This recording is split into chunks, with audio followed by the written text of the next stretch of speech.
So the U.S. Fish and Wildlife Service initiated a sucker rearing program 2 years ago to try to supplement the populations of endangered suckers that we have here in Upper Klamath Lake with funds from the Bureau of Reclamation, and they're funding it because they're trying to offset some of the impacts that their project has on these endangered fish. The issue with the suckers is that there aren't new individuals joining the adult population. So the adults that are currently in the lake survive actually at very high levels and return to spawn each year. Most of them go up into the Williamson and Sprague River, and they produce larvae successfully, millions of larvae, and those drift back into the lake, and that's where the trouble starts.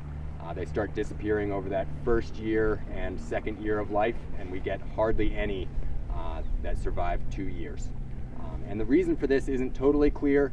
There are some severe water quality issues that are very likely playing a role, but we also have avian predation, we have predation by other fish, we have interactions with invasive fish species, diseases and parasites, and the reason isn't totally clear. What is clear is that they're not surviving. What's going on here is an attempt to stabilize and then ultimately increase the population of suckers in the lake, both Lost River and short-nosed suckers.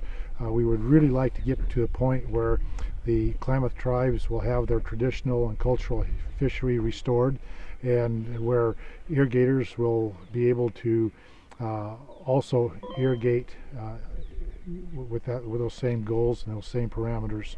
We have to start somewhere, and nobody believes that this is anywhere near the numbers that we need, but this first release is this very first release is basically to inform us and inform the scientists of how these fish will actually do here, and we'll be in a position to release double this much next year, and we hope to double it again a year after that, and with the ultimate goal of getting to I hate to pull out numbers because I don't have the scientific basis to make numbers, but for instance, if our goal were 100,000, we hope to get to 100,000 fish as quickly as possible. So what we've done is we have a rearing program that raises them for that first 2 years, and then we release them back into the wild in hopes that they can survive at levels more like the adults and join that spawning population and sustain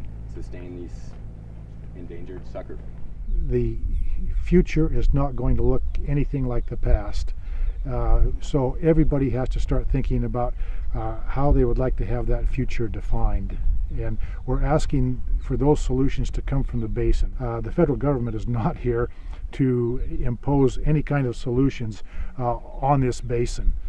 We believe that the solutions have to come from the basin, from all of the stakeholders here in the basin.